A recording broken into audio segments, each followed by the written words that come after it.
So we need to talk about this Superman in the room। और नहीं, मैं अपने खुद की बात नहीं कर रहा। कल जेम्स गन के सुपरमैन का सूट फाइनली लीक हो गया। कुछ दिनों पहले जो उन्होंने ऑफिशियल रिवील किया था उसे देखने के बाद बहुत सारे लोगों की मिक्स्ड फीलिंग्स थी, और इस लीक के बाद वो सारी की सारी मिक्स्ड फीलिंग एम्पलीफाई होकर पता नहीं कितने टाइम्स हो चुकी है, क्योंकि सूट लुक्स क्वाइट इंटरेस्टिंग। और सिर्फ सुपरमैन का सूट लीक नहीं हुआ है, इसके साथ में एक कैरेक्टर और भी है, मिस्टर टेरिफिक। ऑफ कोर्स मैं कॉपीराइट रीजंस की वजह से वो इमेजेस यूज नहीं कर पाऊंगा। अगर आपको बेटर तरीके से देखना है तो आप ट्विटर या एक्स पे जाकर देख सकते हैं, लिंक डिस्क्रिप्शन में मिल जाएंगी। लेकिन अगर मुद्दे की बात करी जाए तो सबसे पहले मिस्टर टेरिफिक से शुरू करते हैं, जो कि डीसी कॉमिक्स के एक बहुत ज्यादा प्रोमिनेंट कैरेक्टर्स में से तो एक नहीं है। और जब जेम्स गन ने इस कैरेक्टर को इस मूवी में इंक्लूड किया था तो मैं थोड़ा सरप्राइज जरूर हुआ था कि इतने सारे कैरेक्टर्स होने के बाद भी मिस्टर टेरिफिक को पहली सुपरमैन मूवी में इंक्लूड करने के पीछे का रीजन क्या हो सकता है। और आगे बढ़ने से पहले आपको कॉमिक बुक्स का ज्ञान फेंकते हुए बैकग्राउंड भी दे देता हूं। तो बेसिकली मिस्टर टेरिफिक उर्फ माइकल होल्ट डीसी कॉमिक्स में एग्जिस्ट करने वाला एक सुपर ह्यूमन नहीं है। मतलब सुपर हीरो तो है, लेकिन इसके पास कोई भी सुपर पावर होती नहीं, और ये एक्चुअली में डीसी का थर्ड स्मार्टेस्ट सुपर हीरो है। नाउ इसके पीछे एक बहुत ही बेहतरीन सा कैच है। जिन लोगों ने भी जस्टिस सोसाइटी ऑफ अमेरिका की कॉमिक बुक्स पढ़ी हैं उनको ये पता होगा कि ये एक्चुअली में थर्ड स्मार्टेस्ट नहीं, डीसी का सबसे ज्यादा स्मार्टेस्ट सुपर हीरो है। लेकिन ही इज दैट स्मार्ट क्योंकि उसको पता है कि अगर वो अपने आप को सबसे ज्यादा स्मार्ट बोलेगा तो उसके ऊपर सबसे ज्यादा लोग भी अटैक करेंगे। इसी वजह से वो अपने आप को थर्ड स्मार्टेस्ट बोलता है, so that people attack the other two smart people जो उसके ऊपर हैं, बैटमैन और लेक्स लूथर। लेकिन इसका मतलब ये नहीं कि बिल्कुल ही निहत्था है। इसने टेक्नोलॉजी का इस्तेमाल करके अपनी बॉल्स बना लिया है, वो वाली नहीं। इन बॉल्स को टी स्फीयर्स कहता है, और इन्हीं टी स्फीयर्स का इस्तेमाल करके बहुत सारी मल्टीपल चीजों को एग्जीक्यूट कर सकता है, जैसे कि उड़ना, अपने आप को प्रोटेक्ट करना, होलोग्राम्स क्रिएट करना और भी बहुत कुछ। जिन भी लोगों ने CW का एरो या फ्लैश देखा है उसमें भी मिस्टर टेरिफिक एग्जिस्ट करता था, और उसमें भी उन लोगों ने उसको काफी कॉमिक बुक एक्यूरेसी के साथ क्रिएट किया था, including his suit as well. अगर बस हम उसके वो सांप के लेंडे जैसे हेयर कट को इग्नोर कर दे तो यहाँ पर जो सुपरमैन की इमेज लीक हुई है उसके साथ मिस्टर टेरिफिक भी देखने को मिल जाता है। एंड आई हैव टू से कि उसका सूट बिल्कुल भी डिसअपॉइंट नहीं करता। वो एकदम कॉमिक बुक एक्यूरेट है। Starting from his hair style right down to his shoes, he looks absolutely terrific, जैसे कि मिस्टर टेरिफिक को लगना भी चाहिए। And then we move on to the Superman suit, जो पिछले कई घंटों में चर्चा का विषय बना रहा, तो हम भी इस पे चर्चा कर लेते हैं। तो देखो, अगर ऑनेस्टली कहा जाए तो जब भी behind the scenes leaked images capture करी जाती है तो इसमें हर एक एक्टर सस्ता कॉस्प्ले करता हुआ नजर आता है, कभी भी सुपर हीरो जैसा दिखता नहीं है। तो इनके बेसिस पे किसी भी सुपर हीरो या फिर उसकी कॉस्ट्यूम को जज करना विल बी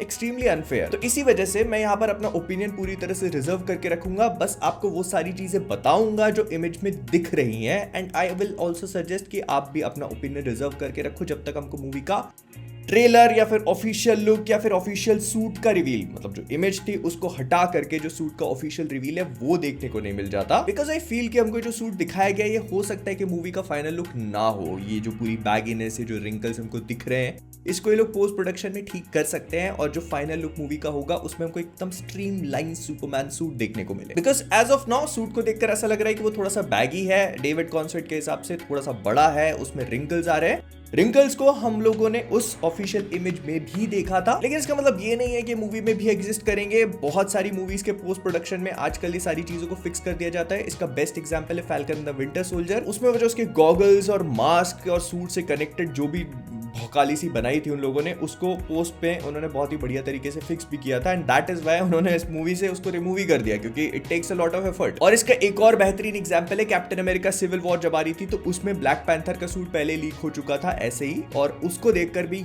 यही सेम रिएक्शन आउटरेज निकला था लोगों का कि ये क्या बना दिया है, क्योंकि वो सूट भी काफी बैगी लग रहा था and it did not look good. लेकिन जब हम लोगों ने एक्चुअल मूवी में फाइनल सूट देखा तो it was completely fixed in post production, और जो बिहाइंड द सीन्स वाला लीक सूट था उससे फाइनल वाला सूट एकदम ही डिफरेंट था। ना इस चीज को बताने के बाद मैं ये भी पॉइंट आउट करना चाहूंगा कि ये बैगीनेस या फिर ये रिंकल्स, ये फोल्ड्स, ये गलत नहीं है। अगर ये लोग इसको मूवी में पोस्ट में फिक्स करने का डिसाइड नहीं करते और ऐसी एज इट इज भी रहने देते हैं तो I think it will be fine I guess. But I also admit कि मेरे को टाइम लगेगा इसके साथ में थोड़ा एडजस्ट करने में, क्योंकि हम लोगों ने पिछले 10 सालों से हेनरी कैविल को सुपरमैन के सूट में देखा हुआ, और हमारे दिमाग में एक सॉर्ट ऑफ बहुत ही परफेक्ट सुपरमैन सूट की इमेज बनी हुई है। उसके बाद अगर ये कॉस्ट्यूम जैसा दिखने वाला सुपरमैन सूट आता है तो थोड़ा सा टाइम तो लगेगा लोगों को एडजस्ट करने में, बट आई डोंट थिंक कि कोई बुरी चीज। आई मीन जेम्स गन अपने वाले सुपरमैन को हेनरी कैविल के सुपरमैन से बिल्कुल ही अलग दिखाना चाहते हैं, ये बात तो एकदम क्लियरली समझ में आती है, and it also makes sense as well, क्योंकि वो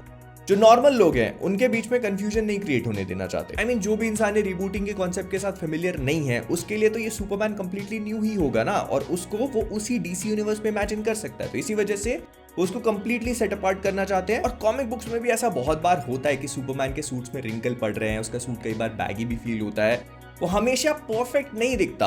ये डिपेंड करता है कि वो राइटर कैसा लिख रहा है और कैसा दिखाने की कोशिश कर रहा है उसको। It depends on the story that is trying to be depicted on the comic book panel. और देखो ये जो कुछ भी है, इस कॉस्ट्यूम को देखकर ये तो थोड़ा बहुत समझ में आ रहा है कि इसको मूवी में कैसे जस्टिफाई करने की कोशिश करेंगे, जैसे बहुत हद तक कॉमिक बुक्स में किया गया है कि सुपरमैन के सूट को एक्चुअली उसकी माँ ने बनाया था। मतलब कॉमिक बुक्स में मोस्टली सुपरमैन के सूट को मार्क केंट ने डिजाइन किया है। अब मैं मोस्टली इसीलिए बोल रहा हूँ क्योंकि जो सिल्वर एज कॉमिक बुक्स थी उसमें सुपरमैन के सूट को मार्क केंट ने डिजाइन किया था उसी सेम ब्लैंकेट से जिसमें वो क्रिप्टॉन से यहां पर आता है। तो इसी वजह से उसके सुपरमैन सूट में वही सेम येलो सन की रेडिएशन को एब्जॉर्ब करने की पावर्स होती है जो उसे और भी ज्यादा एम्पलीफाई कर देती है। लेकिन फिर उसके बाद जब पोस्ट क्राइसिस एरा आया जहां पर डीसी को एक बार रिबूट किया गया तो उसमें उन लोगों ने चीजों को चेंज किया और ये बताया कि सुपरमैन का सूट मार्क केंट ने तो डिजाइन किया है लेकिन ये उस सेम ब्लैंकेट से नहीं करा। तो थोड़े बहुत चेंजेस थे। फिर इसके बाद न्यू 52 में तो उन्होंने पूरी ही तरह से चेंज कर दिया और उसका जो सूट था बिना चड्डी वाला उसको ये बोलकर बताया कि वो एक क्रिप्टोनियन सेरेमोनियल आर्मर है। और फिर इसके बाद जब रीबर्थ हुआ जिसमें एक बार फिर से पूरे न्यू 52 वाली चीज को रिबूट किया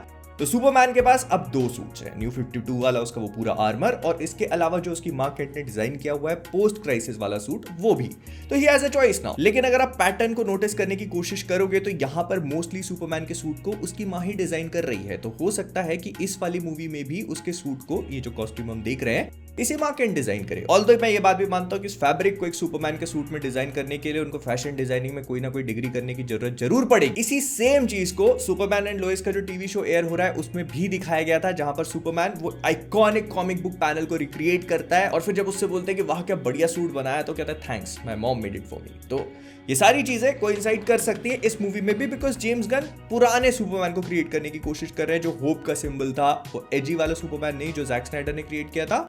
this is a completely different take. Superman को सुपरमैन जैसा दिखाने की कोशिश करी जाएगी। लेकिन हाँ, मैं पर्सनली ये भी पॉइंट आउट करना चाहूंगा कि ये सुपरमैन का केप मुझे बहुत पसंद आया। उसके पीछे जो उन्होंने कॉमिक बुक एक्यूरेट एस वाला लोगो लगाया हुआ है, साथ में उसका जो पूरा डिजाइन है, इट लुक्स एब्सोल्युटली मैग्निफिसेंट। मुझे वो बहुत अच्छा लगा। यहाँ पर बस कुछ ही चीजें नोटिस हो पाती है, जैसे कि सुपरमैन और मिस्टर टेरिफिक किसी लोकेशन पे पहुंचे, वहां पर काफी सारी टूट फूट हो चुकी है, बहुत सारे लोग संकट में है, प्रोबेबली कुछ रेफ्यूजीज वाला सीन भी हो सकता है और मिस्टर टेरिफिक के पैर में गोली लगी है, which also coincide with the comic books कि उसके पास सुपर पावर्स नहीं है। तो वो इनवल्नरेबिलिटी वाला सीन कहीं पर भी एग्जिस्ट नहीं करता, गोलियां वोलियां लग सकती हैं इसको। तो जो कुछ भी हो रहा है उसको मीडिया भी रिपोर्ट कर रहा है, रेफ्यूजीज मौजूद हैं, गोलियां चल रही हैं। तो यहां पर probably super hero versus super villain वाली फाइट नहीं हो रही है, बल्कि कुछ जियोपॉलिटिकल सिनेरियो क्रिएट हुआ है जहां पर वॉर वाली सिचुएशन है आई गेस। लेकिन हाँ, मूवी में सिर्फ ये 2 या 3 कैरेक्टर्स नहीं है, इसके अलावा और भी बहुत सारे लोग हैं जो मूवी में एग्जिस्ट करेंगे और प्रोबेबली आने वाले दिनों में हमें उनकी भी लीक्स देखने को मिल सकती है अगर इसी लोकेशन पे उनके भी शॉट्स होंगे तो। जिसमें मैं पर्सनली नेथन फिलियन के गाय गार्डनर का बहुत ही बेसब्री से इंतजार कर रहा हूँ, क्योंकि कॉमिक बुक्स में गाय गार्डनर एक ग्रीन लैंटर्न है जो काफी बैडास सी जैकेट वगैरह पहनता है, लेकिन उसके साथ